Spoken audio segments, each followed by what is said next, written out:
Nakikinig ka ba? Nakikinig ka ba? Nakikinig ka ba? Anong sinabi ng classmate mo?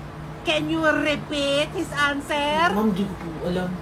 Ayan. Makinig ka kasi! Grabe! Ang dali lang ng question, bakit di mo alam? Tsaka bakit pawis na pawis ka? Di naman ganun kainit.